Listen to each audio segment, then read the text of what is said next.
That's it. You have to listen to this. It's important. Please, just hear him out. We need to address this issue immediately. It's not fair. I'll go to the school to check on the teacher right now. The hum of the fluorescent lights was the first thing to amplify, a low-frequency drone that seemed to synchronize with the rising pulse in Marcus's temple. It was 10:15 in the morning, a Tuesday, the kind of innocuous time slot where history isn't supposed to happen.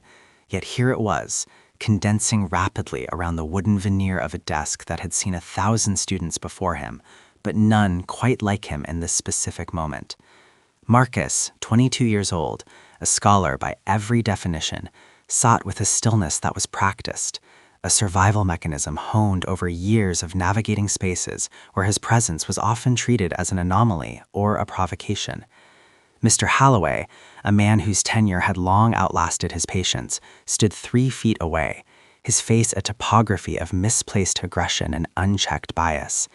The air in the room had curdled, shifting from a place of learning to an arena of silent warfare.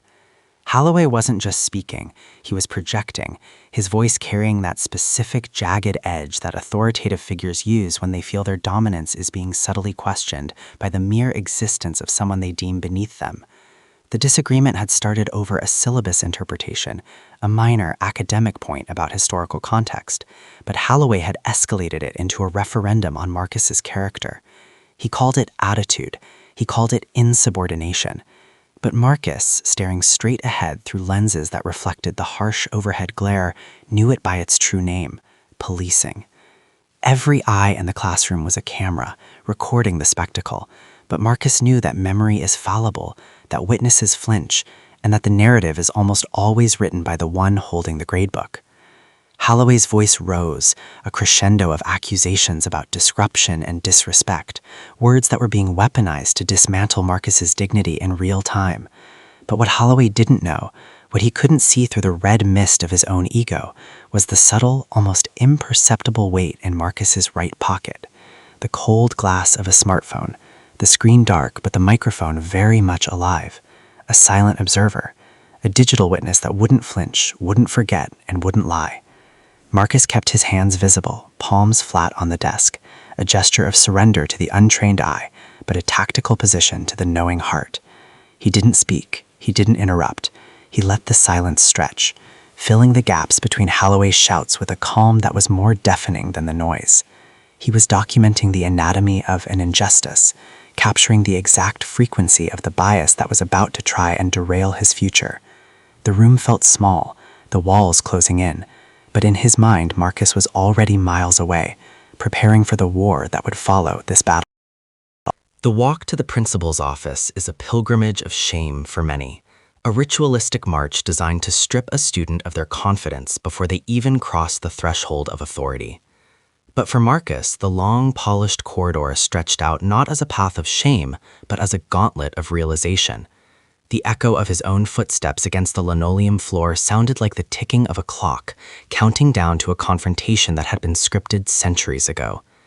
Each step was heavy with the weight of expectation, not the expectation of success, but the systemic expectation of failure.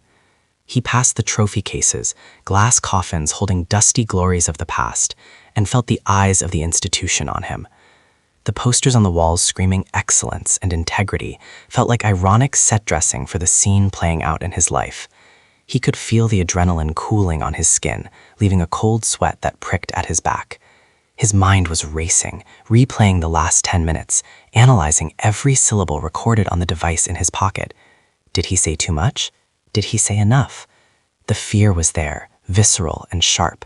The fear that maybe, just maybe, the truth wouldn't matter.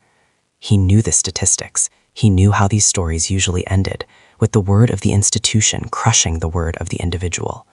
He was walking toward a room where his intellect would be framed as arrogance, his silence as sullenness, and his defense as aggression.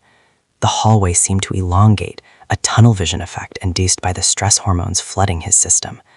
He thought of his father, who had warned him about keeping his head down. He thought of his mother, who had told him to stand tall. He was caught in the crossfire of those two directives, trying to survive the system while refusing to be broken by it. The administrative wing approached, the air growing cooler, the smell of carpet cleaner and old paper becoming distinct. This was the belly of the beast. This was where files were marked, where futures were diverted, where the label problem child was affixed with the permanence of a tattoo. Marcus adjusted his backpack, feeling the strap dig into his shoulder, a grounding sensation. He wasn't just a student walking to a meeting. He was a defendant walking into a kangaroo court. But unlike so many before him, he was bringing his own evidence. The silence of the hallway was heavy, but the noise in his head was a thunderstorm of strategy and anxiety. Principal Vance's office smelled of stale coffee and bureaucratic indifference.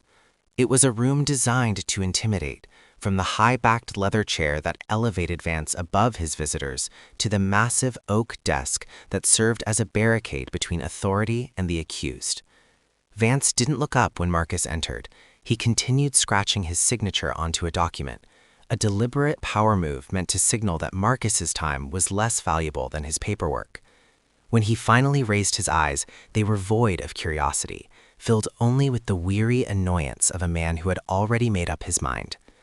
Disruptive behavior, Vance said, the words sliding out with a practiced ease. He didn't ask for Marcus's side of the story. He didn't inquire about the context. He simply recited the charge as if it were a gospel truth delivered from the mountaintop of Holloway's report. The term disruptive hung in the air, a shapeless, malleable word that could mean anything from throwing a chair to simply asking a question that a teacher couldn't answer. In this case, it meant existing while black and intelligent in a space that demanded submission. Marcus watched Vance's lips move, watched the suspension slip slide across the desk like a verdict. The paper was white, crisp, and damning. It was a stain on a record that Marcus had spent 22 years keeping pristine. "We have a zero-tolerance policy for intimidation," Vance continued, layering irony upon irony. The intimidation was palpable, but it wasn't coming from Marcus. It was coming from the institution itself, from the weight of the books on the shelves, from the plaques on the wall, from the very architecture of the room that whispered, "You do not belong here." Marcus felt the urge to speak, to scream, to pull the phone out right then and there and shatter the lie. But he held back. He knew that playing the card too early would give them time to spin, to construct a defense, to find a technicality. He needed them to commit to the lie, the injustice to be documented in ink. So he sat there, hands clasped, face a mask of stoic acceptance, while inside a fire was burning. He took the slip. He accepted the punishment for a crime he hadn't committed, knowing that this piece of paper was not the end of the story, but the catalyst for the second act. The air outside the school tasted different, less recycled, but colder, biting at his exposed skin. Marcus sat on the metal bench, the suspension slip trembling slightly in his grip, not from the wind, but from the aftershocks of the encounter. The world continued to spin around him. Cars rushed by, students laughed in the distance. The city breathed its chaotic rhythm, unaware that Marcus's world had just ground to a screeching halt. The suspension was for 3 days, but the implication was for a lifetime. It was the label, the asterisk next to his name. He looked at the building behind him, a fortress of brick and mortar that felt less like a place of education and more like a correctional facility in disguise. The psychological toll was heavy, pressing down on his chest like a physical weight. He thought about the precariousness of his position. One mistake, one accusation, and the years of hard work, the late nights studying, the sacrifices his parents made. All of it could be washed away by the ego of one insecure teacher and the apathy of one administrator.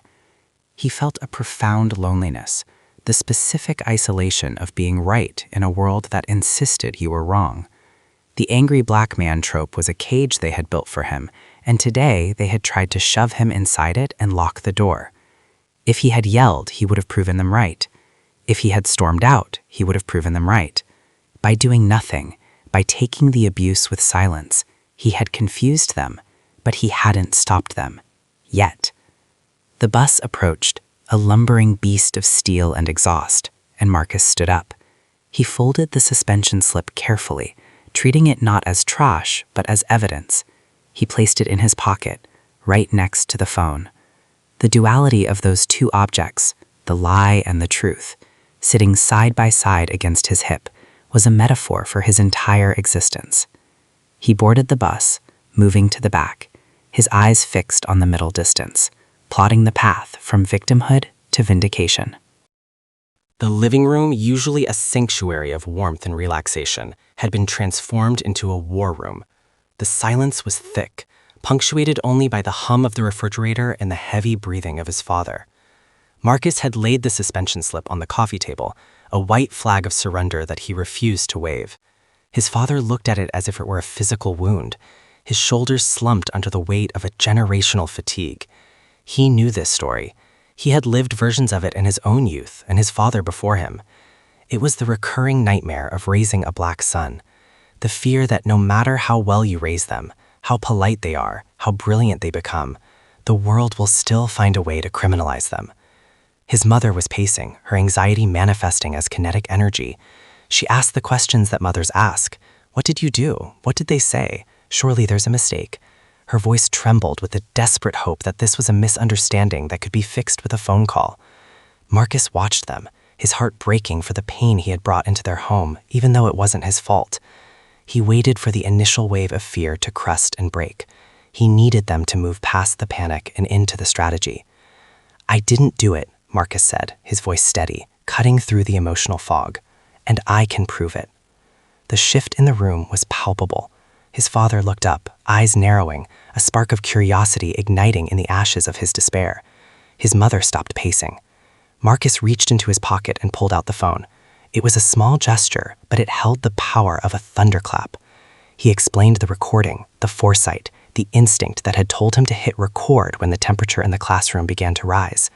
He saw the realization wash over his parents, the realization that their son hadn't just survived the encounter, he had outsmarted it.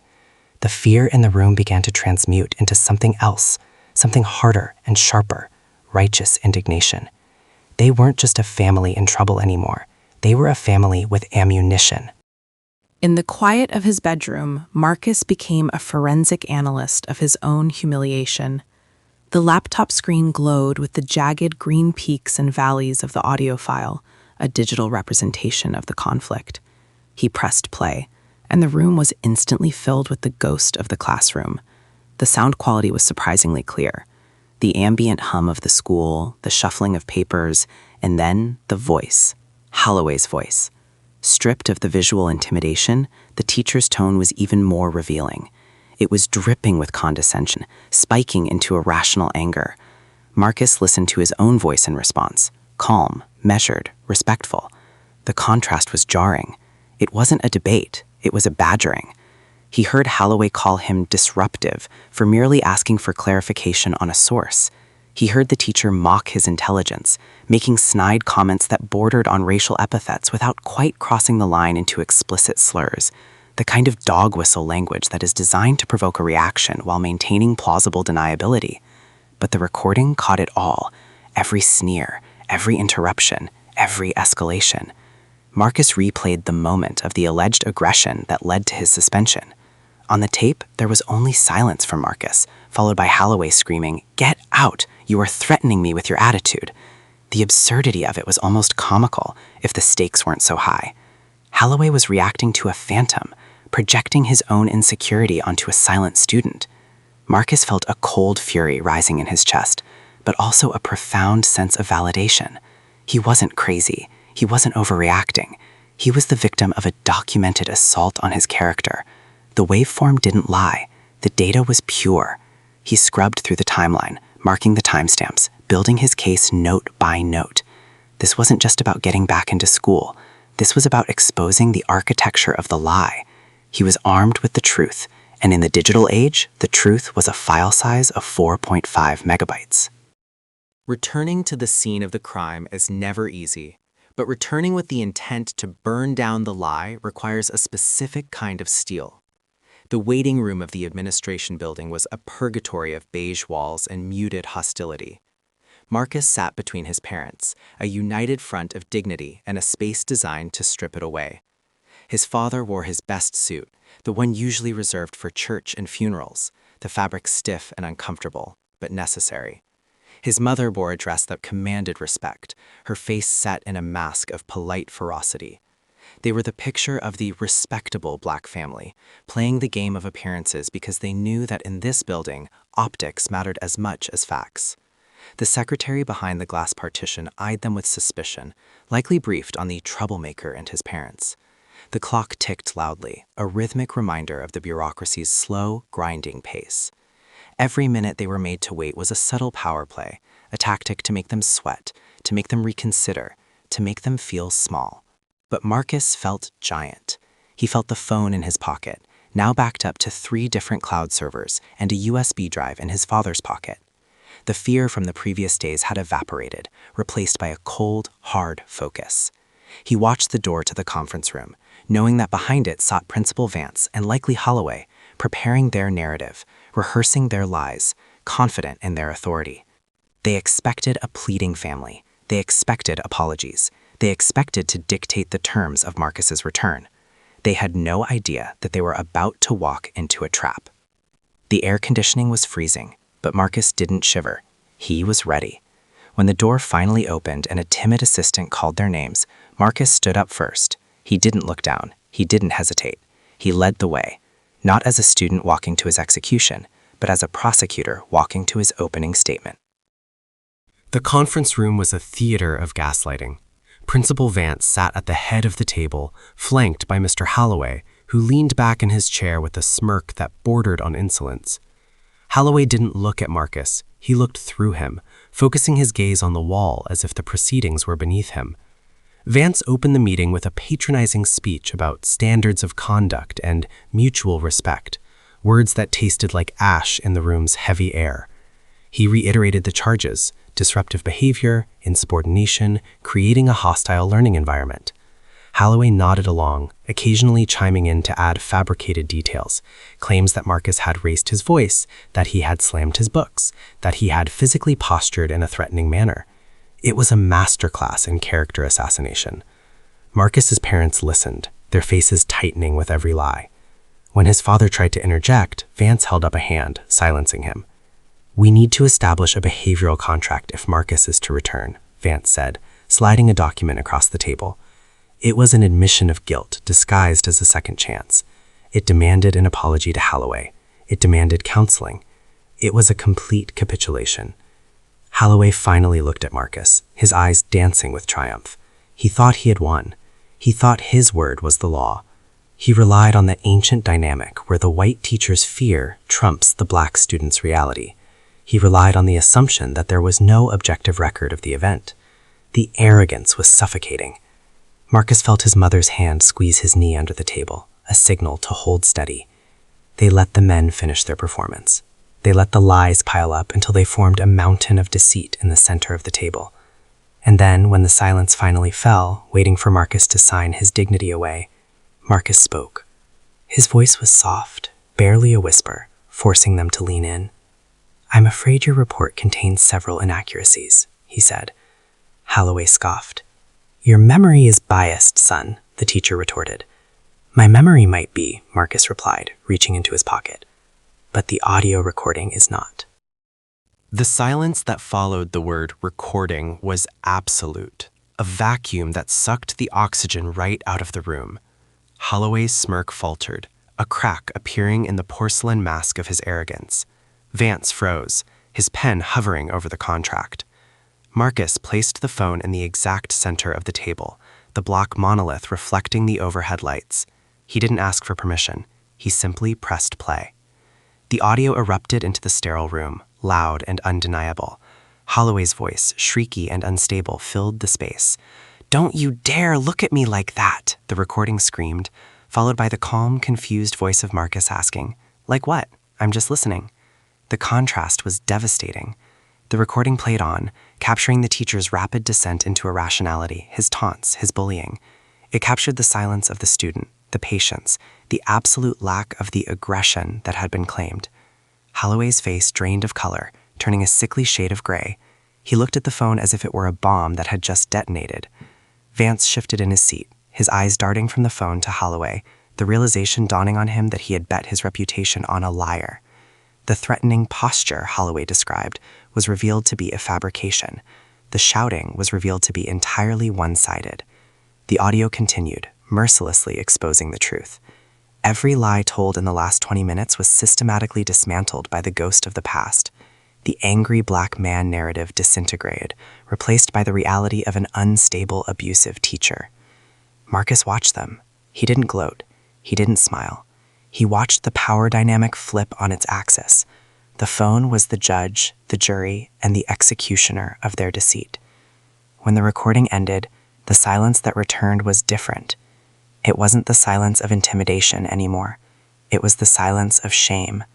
Vance looked at Holloway, and for the first time, the alliance was broken.